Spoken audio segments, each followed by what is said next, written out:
Revolut Junior Virtual Card. In this video, we are going to learn how to pay with Revolut Junior Virtual Card.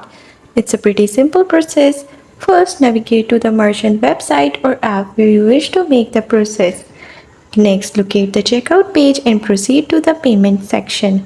After that, select any credit or debit card as your payment method.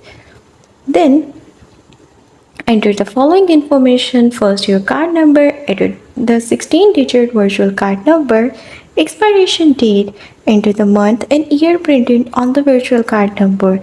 Then enter your CVV code, enter the 3-digit code displayed on the back of the virtual card. Then enter your child's name as it appears on the virtual card. After entering all the information, review the purchase details and confirm the transaction.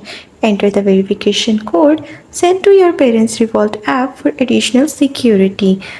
Then upon successful processing, you will receive a confirmation messages. That's how you can pay with Revolut Junior Virtual Card.